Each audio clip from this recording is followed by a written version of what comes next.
Hey, Crystal Maiden here, and welcome to part 20 of Wind Waker. I was fighting the skeletons that reform earlier, and I think the best way to fight them is actually to attack them, like stun the boomerang, use the boomerang to stun the heads, and then you use the Megaton Hammer jump attack, and that'll one-shot them. I remember seeing that. So, I should have gotten the idea to do that. But I don't really like how bright this room is.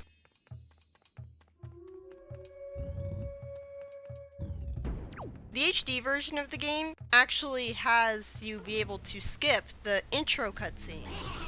The one that's 4 minutes long and retells Ocarina of Time. But you can't skip any other cutscenes. Why? That's so arbitrary.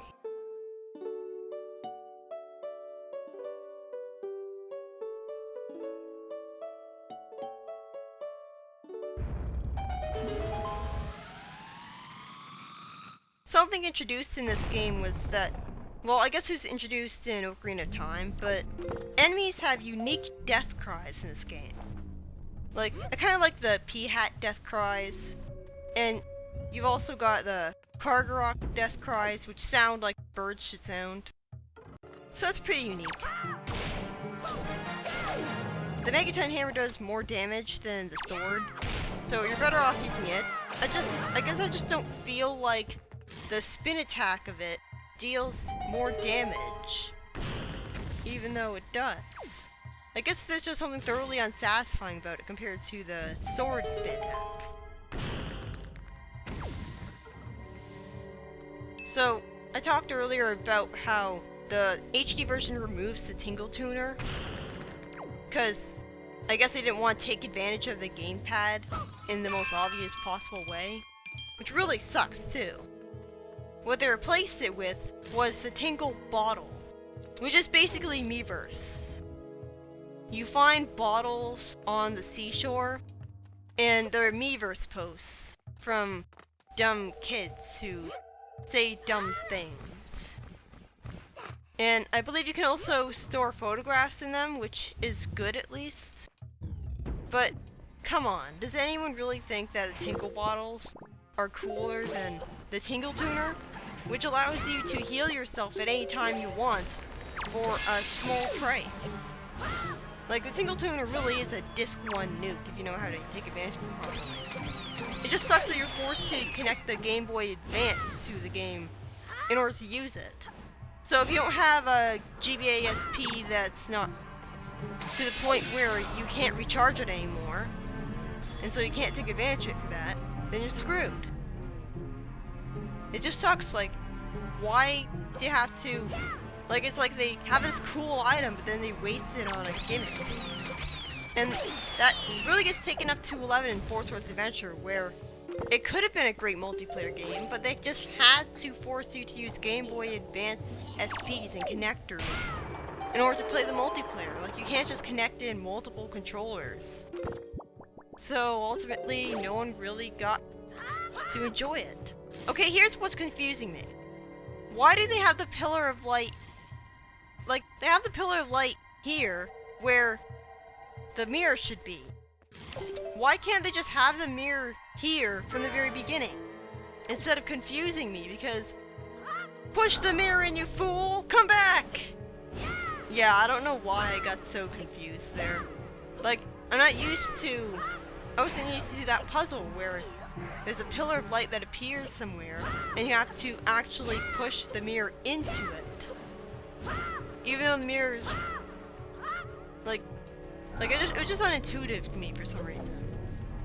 I do like how the floor has square surfaces that make it obvious that you're supposed to push the mirrors into it, but I almost ran into that floor master because the draw distance was so bad because of the fog blocking my way. At least the fog is gone now, but still.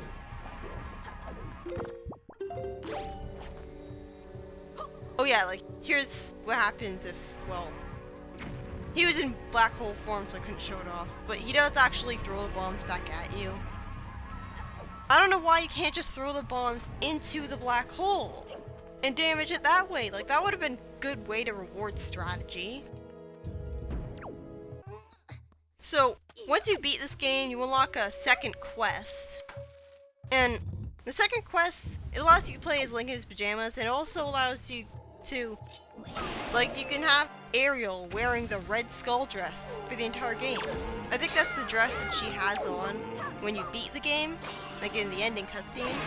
So it's pretty cool. I actually think she looks a lot better with the red skull dress.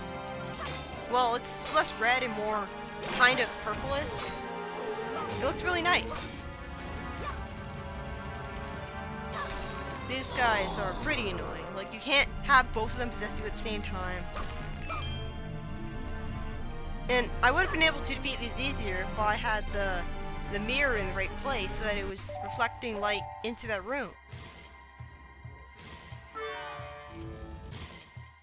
I had way too much trouble with this part of the game.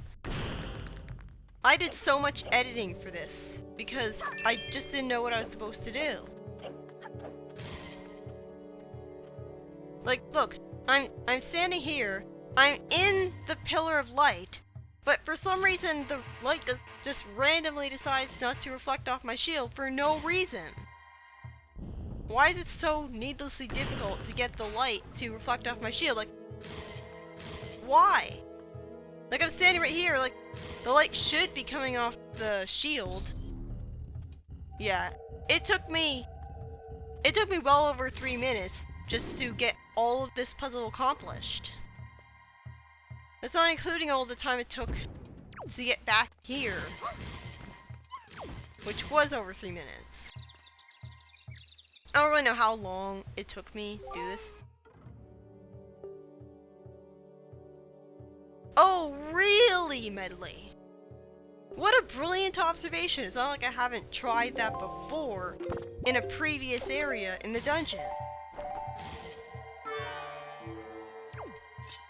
I mean, seriously, come on. Yeah, that is pretty annoying. Like, I called her by accident. Why? The shield button and the call button are mapped to the same button, so you can easily call her and make her stop doing what she's doing. Why does a call button work when she has her harp up? Like, you're trying to take advantage of her harp ability. Like, I think that's just bad programming. Anyways, I was thinking about the first cutscene with Grandma, where, like, Link takes off his... Well, I don't think he takes off his pajamas in front of the Grandma.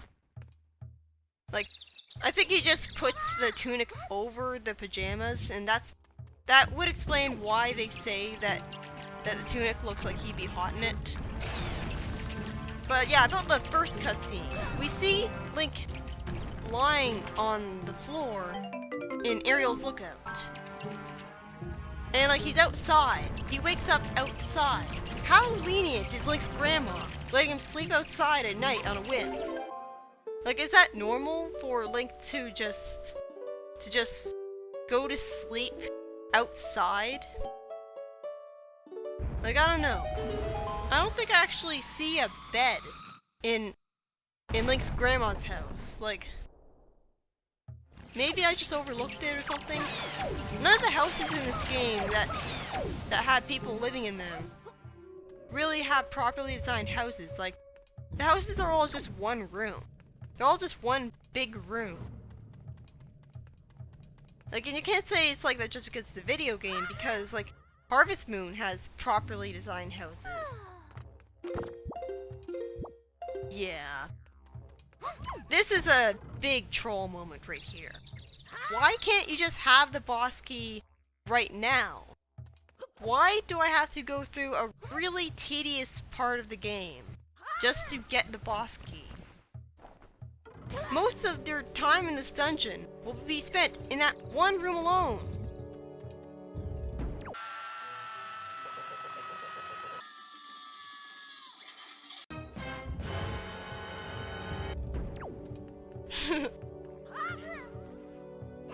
I really do hate this puzzle. I really do. It's such an eye strain. Like, I just hate how, like, you constantly have light just all over the room. And it's such bright white light, like, it hurts my eyes so much that every time that I complete this puzzle, I end up spending a long time for the rest of the day. I have blankets against my eyes, just trying to make it so that there's less light coming into them. And even with the lights on my room turned off, it still doesn't help. Like, this puzzle hurts my eyes for several hours after I do it. I don't remember having that problem when I was younger, but just look at this! And especially the light coming directly in front of the mirror. Like, did they really think this was a good idea? It hurts my eyes just looking at this. And you can bet that they make it worse in the HD version, where the bloom effect is turned up to a ridiculous extent. The puzzle itself is not necessarily hard. Like, you look at the squares on the floor and you pull the mirrors into them. And sometimes you have to do an annoying light bending puzzle that's very finicky, where you have Medley standing in a certain area and she reflects light downwards, and then you reflect it off your shield somewhere else. This is the only dungeon in the game that really takes advantage of the whole light reflecting thing, by the way. Like, I believe you do it once for a chest that's completely optional in one island in the game. But other than that, the mirror shield is pretty pointless. Like, it looks really nice. Like, I love the way the mirror shield looks. But, like, it's not like you need it for the Wind Temple, so I don't understand why you're forced to do this before the Wind Temple. And it's so tedious and such padding that you have to destroy all of these 4 walls. Like, why can't you just break the entire wall in one go? And why does it have to take so long to pull these mirrors? I'm pretty sure you need the power bracelets to actually push and pull these mirrors. It's just kind of hard to get the idea that you do, because you're never at that point in the game without the power bracelets. Like, it's obvious that you need the power bracelets to lift up giant boulders, which you need to do at least once to get a Triforce chart. So, even if you can skip using the power bracelets to get into one of the temples, you're not, like, it's not like the power bracelets are skippable. But yeah, this puzzle took a long time when I tried it out the last time I played the game before this LP. Well, post-commentary. But I know what to do now. It's just that it takes a really long time, and worst of all, it's just such an eye strain. And the light never really goes where you want it to go. Like, you can be clearly, like, you can be standing in the middle of light, and it just won't bounce off your shield. Like, if it's because of the light acting realistically, then I don't want it to act realistically. Like, I guess it does belong in a Zelda game, because it's a puzzle, and any puzzle belongs in a Zelda game, but this is just not very fun to play. It takes overly long time. Like, I'm pretty sure this takes up the majority of the dungeon. Which makes me pretty jealous of speedrunners, because they could just use a glitch to skip all of this. Like, in fact, they don't even need to get the boss key at all, which is really cool. I think I'll explain how to skip all of this later. The game's strategy guide was actually based on a beta version of the game. You can tell because it called Outset Island a direct translation of the Japanese name. I used to know what that name was, but now I can't remember. Outset Island is a pretty good name because it's where you outset, like it's the first dungeon in the game. Well, no, it's the first island in the game. You outset from there. So it's a pretty accurate name.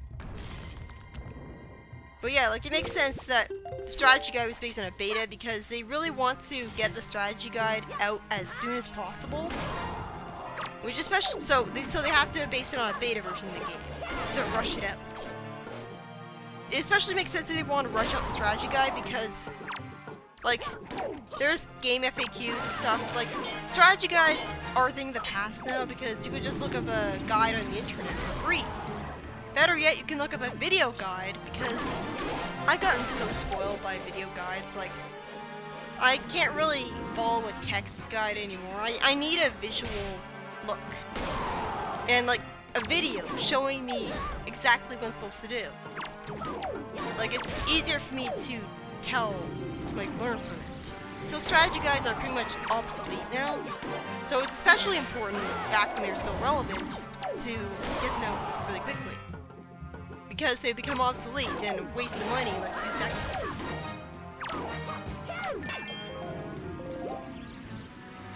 I really hate these enemies. Like, really? Why is the time limit so strict for getting rid of these things? And why do the skulls have so much health? There's actually an item that you can equip later on in the game that lets you see how much health an enemy has. But honestly, it just brings up the question of why you can't always know how much health an enemy has left. I know it's not realistic. Like, they justify it in universe with it's a magical mask that lets you see the health of the enemies. But I don't think they need to justify that in universe. Like, I think, like, it's a video game, it's a justification enough. I think it would have been nice to just have the effects of the hero's charm for the entire game without having to wear that ugly mask all the time. Like, I've not worn the mask on many playthroughs because I just hated how it looked. Although, I realized how petty that was and wore it for the rest of the game in this playthrough. Because, like, you're gonna be staring at the back of Link's head for most of the time anyways. So it doesn't really matter that he's wearing the mask, because you're not really gonna see it on him anyways. Unless, like, he opens a chest, and then you see the animation for that. God, I just hate this puzzle so much. Like, it's not even that my TV is overly bright or anything. I always hate this puzzle. And I saved it because naturally I didn't want to risk having to do it again. I just don't know why you can't just have the big key as soon as you reach the door. Like, why did this puzzle even need to exist? Like, they didn't pad out the game enough with a Triforce quest? At least I get to fight a Dark Knight again. Except these jinxing bubbles are there. And the only way to kill them is to shoot them with ice arrows. Because that renders them vulnerable. Because they're invincible otherwise. And if you leave them alone for too long when they're in skill form, they'll become a threat again. For some reason. I guess they need time. I don't know, makes no sense. The fastest way to kill these guys is actually to freeze them and then instantly jump attack at them with the Megaton Hammer. But that's really precise to do. Like, I just love fighting Dark Knights. They're easily the most fun part of the whole entire game. At least when it comes to, like, short time, like, parts of the game that don't take very long. Like, it's pretty enjoyable fighting these guys.